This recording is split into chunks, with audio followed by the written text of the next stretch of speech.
어저께 한동훈 출판기념회 보셨습니까? 저는 뭐 보지는 못했는데 뭐 상당히 뭐 책이 많이 팔리고 있다 뭐 이런 얘기는 들리고 있습니다. 예, 그래서 이제 지금 한동훈과 관련된 이야기가 막 이렇게 떠오르고 있고 책이 뭐 10만 부 정도 팔릴 거라고 합니다.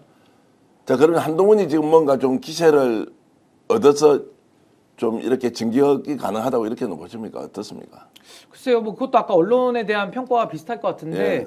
정치인이라고 해서 다 대통령 할 수 있는 건 아니잖아요. 그러니까 저는 한동훈 대표가 보여줬던 그동안의 한계점들이 너무나도 많고 더 심각한 것은 윤석열 정부의 황태자 역할로 누릴 건 다 누렸다가 이 개헌 국면에서 일부 평가를 받는다는 거 외에는 이분에 대해서 더 평가할 게 없어요. 정치인의 역량으로 놓고 보면 빵점입니다. 근데 지금 인기는 있어가지고 최근 10만 부 팔면 그건 대단한 인기죠. 근데 거기까지라고 저는 봐요. 그렇기 때문에 이분이 뭐 대선 주자가 전 되기도 어렵지만 된다고 해도 별로 저는 큰 정치적 영향력은 없을 것 같은데요. 저는 별로 유의미한 카드가 아니다.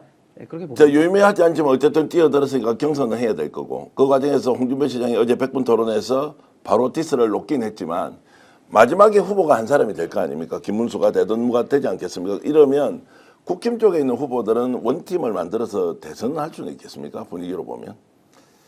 그러니까 어렵겠죠. 네. 안 되는 거죠. 어렵겠죠. 이게 한동훈도 그래서 계산을 잘 해야 된다고 저는 생각하는데 책 낸 걸 보니까는 계산이 영 틀린 거예요, 이거는. 그러니까 원팀이 된다라는 전제 자체가 어렵습니다. 왜냐면은 한동훈도 어쨌든 한동훈 대표도 배신자 프레임을 어떻게 하면 내가 벗을 수 있을까? 네. 그걸 고민하는 거잖아요. 지금 이 책의 내용은 결국은.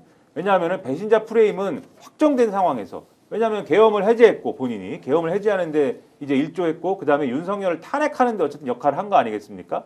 그 사실을 바꿀 수가 없지 않습니까? 네. 저는 한동훈 대표 인생의 여러 가지 지점에서 비판받을 일이 굉장히 많고 검사 시절부터 시작해가지고 지금까지 잘못한 일이 많지만은 아까 신인규 변호사님도 말씀하셨듯이 그건 잘한 부분이에요. 계엄 해제하는 데 있어서 역할을 하고 윤석열을 탄핵하는 데 있어서 일부 역할을 하고 그거는 잘한 부분이지만 그런데 그 부분을 그러면 본인의 양심에 있어서 이것을 내가 왜 이렇게 했고 이러한 경험을 바탕으로 내가 거듭났고 그리고 새로운 어떤 정치적인 비전을 여기서 내가 고민한 결과 이거를 이런 방식으로 하기로 했다라는 걸 밝히는 그런 내용이어야 되는데 지금 이 책의 내용은 뭐냐? 책의 내용이 아주 황당합니다. 책의 내용이 황당해요. 뭐냐? 내가 그렇게 윤석열에게 굉장한 미안함을 갖고 있었음에도 불구하고 그 계엄을 해제하는 데 역할을 하고 윤석열을 탄핵할 수밖에 없었던 이유는 뭐냐? 이재명을 막아야 되기 때문이다. 이재명이 대통령이 되면은 이재명이 계엄을 선포할 수가 있는데 그 이재명의 계엄을 우리가 해제하기 위해서는 우리부터 계엄을 먼저 해제를 해가지고 정당성을 갖춰야 되기 때문에 그래서 내가 이제 이러한 일을 한 것이다. 뭐 이런 류의 논리를 갖고 온 거잖아요. 그게 왜 그러는 거냐? 지금 경선에서 자기를 배신자로 딱 찍어놓은 그러한 강성 지지층들을 설득하기 위한 논리를 갖고 오면서 결국 이재명 상대할 사람은 나 아니냐? 내가 제일 잘 싸우지 않느냐? 이거를 지금 강조하려고 요걸 갖고 온 거거든요. 그래서 자기의 팬층을 일정 정도 복구하는데 요거를 상당히 이제 활용하려는 그런 목적과 함께 배신자 프레임을 약화시키려는 건데 그러나 겨우 그 정도 논리로 배신자 프레임을 지울 수도 없는 것이고요. 홍준표 시장 얘기를 했지만 당장 먹잇감이거든요. 당장 이 윤석열 팬층의 이 표심을 노리는 사람들은 한동훈이 나오는 순간 한동훈 때려가지고 한동훈한테 열심히 배신자 얘기를 해가지고 한동훈 배신자를 때리는 나를 굉장히 부각시켜야겠다. 내가 직접적으로 윤석열 만세를 부르짖지는 않더라도 한동훈을 때리는 모습을 연출해가지고 내가 간접적으로 어쨌든 적의 적은 친구다라는 개념 아니겠습니까? 한동훈을 때리니까 결국은 윤석열과 동일 포지션에 있는 거야 라는 걸 보여줘야겠다라고 마음먹을 수밖에 없는 거예요. 그러면 그렇게 되면은 이게 말씀하신 대로 원팀이라든가 이런 기조가 되겠습니까? 한동훈 지지층이 뭐 많지는 않겠지만 한동훈 지지층 떨어져나가는 것이고 그 다음에 원래도 아까 말씀드렸듯이 탄핵 찬성파와 탄핵 반대파가 분열하는 것이고 이렇게 산산조각 난채로 갈 수밖에 없는 거죠. 그리고 제가 분화와 분열을 좀 구별해서 설명드리고 싶은 게 과거에 이명박, 박근혜 이런 사람들은 분화입니다. 분화. 당이 갈라지는 듯한 분화가 있을 수 있는데 그 분화일 때는 MB도 정권 잡았고 박근혜도 정권을 잡았어요. 그 얘기는 제가 하고 싶은 게 뭐냐면요. 코어 지지층이라는 게 지금 한동훈 정도의 저는 인기 기반이 아니고 어떤 세력적 분화를 갖고 올 수 있는 정도의 거리가 되면 그 양이 되면 이건 분화로서 의미가 있는데 지금 한동훈과 윤석열은 분화가 아니라 분열입니다. 분열. 근데 분열이기 때문에 지금 윤석열 지지자들 아마 날이 갈수록 급전 기하급수적으로 떨어질 겁니다. 지지자들이. 한동훈도 마찬가지예요. 무슨 말이냐면 지금은 인기 기반이니까 뭐 엄청 될 것처럼 저렇게 되잖아요. 반기문도 그랬습니다. 될 것 같은 사람들 모여요. 근데 저 사람들이 어떤 가치나 철학을 가지고 모인 게 아니지 않습니까? 그냥 윤석열을 반대해서 또 한 번 해먹겠다고 검사 출신의 법무부 장관 출신의 비대위원장 낙하산을 지금 갖다가 지지를 하고 있는 것이고, 한동훈 대표는 뭔가 지금 자기에게 인기가 있으니까 될 것 같은 태도를 보이고 있는데요. 전 앞으로 이거 거품 꺼지는데 3달 아니면 꺼집니다. 거품이 꺼지면요, 옆에 붙어있던 사람들 다 날아갑니다. 그래서 저는 별로 유의미한 세력으로 안 봅니다. 석 달 안에 꺼진다고 하면은 거품이 꺼질 겁니다. 대선 끝나고 꺼진다는 겁니까? 일단 대선까지 완주는 하겠죠. 뭐 네. 경선에서 단일 후보가 되든 안 되든 완주는 하겠지만, 추후에 저 한동훈을 중심으로 모인 세력들이 과연 분화의 과정에서 어떤 덩어리 있는 정치 집단으로 발전될 것이냐, 네. 이 별개의 문제거든요. 그러니까 알에서 깨어나서 병아리가 되거나 번데기를 벗어서 나방이 돼야 되는데 번데기 상태에서 죽어버릴 거예요. 제가 볼 때는. 저게 왜냐면 정치인이 Y와 하우와 왓에 대한 답을 갖고 있어야 되는데, 한동훈 대표는 왜 정치하고 누구를 대변한다라는 얘기가 없고요. 하우, 방법론도 없고요. 왓, 뭘 하겠다가 없어요. 그냥 지금도 계엄의 뒷이야기, 내가 겪고 들은 거.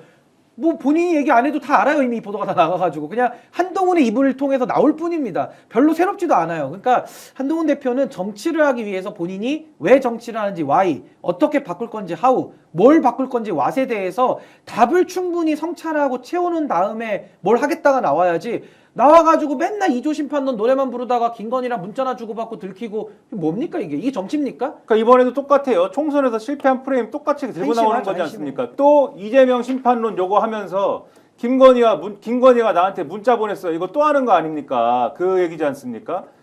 비대위원장이 취임도 안 한 상태에서. 제가 이 말씀을 드릴게요. 그냥 대선 나오기 전에요, 댓글 그 게시판 한 거 있잖아요.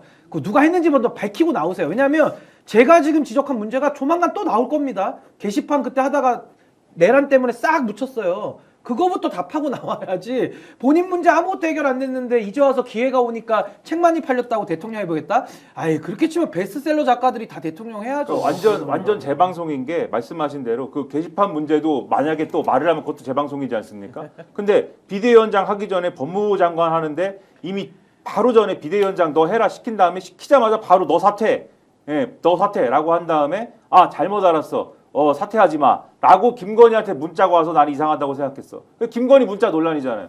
다 전당대회 때 했던 얘기 아닙니까? 물론 새로운 팩트라고 이제 할 수도 있겠지만은 김건희 문자 얘기 똑같이 또 있는 거 아닙니까? 그리고 이재명이 뭐 계엄령 선포할 거야. 이게 이제 이재명 심판론이잖아요. 이조 심판론 똑같이 또 하는 거 아닙니까? 그러니까 전혀 발전이 없는 거예요. 발전이 없다가 이 책의 내용이다. 저도 마지막 한마디만 드리면, 한동훈 같은 사람이 전 아직도 엘리트 검사 출신의 인식을 못 벗어났다고 보거든요. 여전히 본인이 검찰 단계에서 언론 주물럭했듯이 지금도 가능하다고 믿으니까 저런 행동을 하는 겁니다. 저는 죄송한 말씀이지만 굉장히 가소롭고요. 국민 알기를 뭐로 알길래 내란 DNA를 공유하는 저자들이 또 한 번 검사를 앞세워가지고 이 정권을 잡아보겠다라는 저 시도 자체가 너무 가소롭다. 책을 쓰려면은 보수의 종말 정도는 써야 된다. 보수의 종말 신인규 변호사처럼 써야 한다. 제가 간단하게 질문을 좀 드리겠습니다. 그러면 이제 누가 대선 후보 되는 거예요? 국힘은 뭐 될 만한 사람이 없어요. 홍준표도 요즘 설자를 좀 많이 잃어버렸고, 제가 볼 때는요, 한동훈 지금 저렇게 하더라도 효과 없을 거고, 제가 볼 김문수로 때는요, 갑니까? 오세훈 시장을 일단 예. 밀어붙일 것 같아요. 밀어붙인다. 그러니까 수사는 수사대로 좀 어느 정도 방어를 하면서 예. 뭐 아직 유죄냐 이러면서 그냥 우길 것 같아요. 그러면서 일단 오세훈으로 밀 것 같고요. 거기에 변수는 이제 김문수죠. 그러니까 김문수와 윤상현이라는 이 장애 보수가 갈라지면 뭐 그건 당연히 오세훈이 되는 거고, 예. 둘이 또 힘을 모아서 한번 오세훈을 치자, 이렇게 된다면은 뭐 그거는 뭐 김문수 같은 사람이 될 가능성이 열려는 있다. 근데 저는 한동훈 자리는 없다고 보는 겁니다. 자리가 없어요 지금. 갑자기 이제 윤상이 대선 후보로 이렇게 뚝 띄워놓고 이야기를 해보면 말이 되는 게 소년보, 세계로 교회, 그리고 여의도파 이런 게 이제 연결이 되어서, 자, 극단적인 장외 세력도 분할을 한다. 그랬을 때 김문수가 계속 치고 나가느냐. 오세훈 그러면 뜰 수 있다. 홍준표는 또 그러면 어떻게 합니까? 홍준표 지금 존재감이 확 없어졌는데 누가 후보 될 걸로 보십니까? 뭐 지금 상황에서는 당내 주류는 지금 말씀하신 대로 오세훈을 뭐 미는 기류가 확실하기 때문에, 오세훈을 만약에 요게 평소대로의 이제 셈법이면 오세훈이 되는 게 맞죠. 예. 오세훈이 돼야 될 텐데, 뭐 말씀하신 대로 이제 장외 변수가 지금 너무 이제 복잡하기 때문에 아직은 장담할 수가 없는 것 같습니다. 3월 1일 날 큰 집회를 한다고 하는 거지 않습니까? 이자들이. 근데 그 3월 1일 날 하는 집회는 같이 한다는 거잖아요. 여의도파와 이 광화문파가. 모처럼 같이 하면 그 자리에서 그러면 사실은 여의도파와 광화문파가 사실은 수뇌부가 싸우는 것이지 그 집회에 참가하는 그 뭐 자기들끼리 몇만 명씩 되는 사람들이 다 조직이 갈라져 있는 게 아니지 않습니까? 그 사람들이거든요. 그리고 이 사람들이 실제로 경선 요이 땅 했을 때 뭐 요이 땅이라는 용어는 죄송한데 정확하게 이쪽 소년보 쪽 몇만 명은 윤상현 찍고 이 광화문파 몇만 명은 김문수 찍고 이런 계산이 정확하게 플러스 마이너스가 딱 나오는 게 아니지 않습니까? 그냥 다 김문수로 쏠릴 수도 있는 거고 뭐 여러 건 계산이 작동하는 것이기 때문에 요렇게 같이 봤을 때는 제가 볼 때는 김문수가 충분히 뒤집을 가능성도 있는 것이다 이렇게 봅니다. 스픽스는 말하는 언론입니다. 대세는 유튜브, 그중에서 스픽스. 좋아요, 댓글, 구독, 알림 설정. 여러분이 저희를 사랑해 주시고 우리가 여러분을 사랑하는 4가지 방법입니다.